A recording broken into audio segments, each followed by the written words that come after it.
Microsoft struggled quite a bit during the Xbox One generation, but one of the ways they recovered was by releasing what is essentially a generation reset a few years in. Microsoft then launched the Xbox One S as well as the Xbox One X, alongside with a ton of software improvements and new features like the Xbox Game Pass, and it kind of helped even the playing field a little bit. And with the One S being a great budget option, while the Xbox One X was the higher end system with the more powerful hardware, it was beating everything on the market. Going into the 9th generation of console, Microsoft decided to use this strategy right out of the gate, launching the Xbox Series S and the Xbox Series X in late 2020, with the former being a budget option with weaker hardware and the latter just being a beefier, more powerful option. Since the launch of the new Xbox family, many gamers have been curious as to which console is selling more and how much of an impact the weaker hardware of the Series S has actually had on Microsoft's income. Well, an insider report just came out that seems to be the definitive showing of which console is doing the best. So let us know in the comments what you think about this report. Drop a like on this video and let's get right into it. So according to an inside report that seems to have originated from within Microsoft, the company was expecting its hardware sales for the Series S to be roughly 64.9% and the sales numbers of the Series X to be 35.1%. Now those estimates were actually reported back in April of 2022. However, since then the sales numbers have shown that the Series S has made up at least 74.8% of the Xbox hardware sales, and the Series X has made up 25.1%.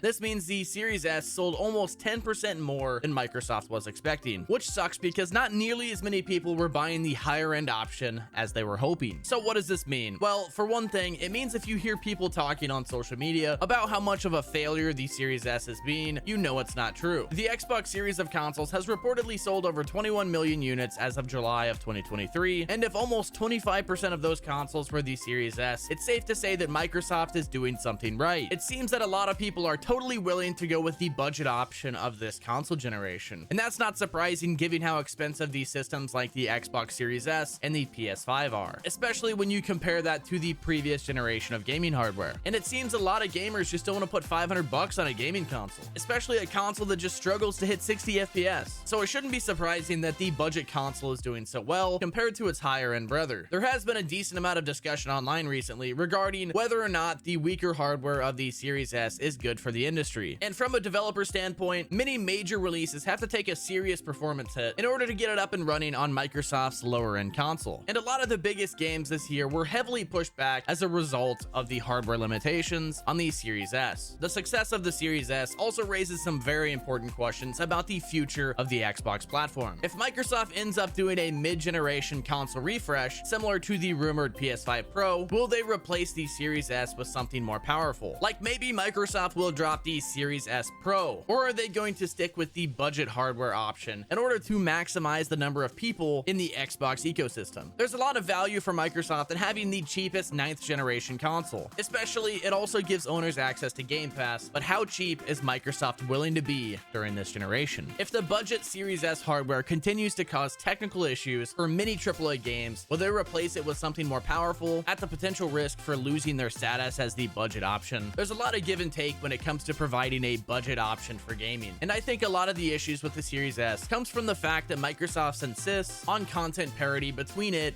and the Series X, when in reality that's just unrealistic, especially with certain large-scale games. I honestly have no idea what direction Microsoft is going. Maybe Microsoft will introduce a new Xbox console with the middle ground between the S and the X, or maybe they'll eventually just say screw it and drop the Series S completely. Either way, these stats are really interesting. I'd love to hear your thoughts in the comments, so let me know down below what you think. Make sure you're subscribed to the channel with all your notifications turned on so you don't miss any future updates. I hope you guys enjoyed. This has been Zach. I'll catch you in the next one.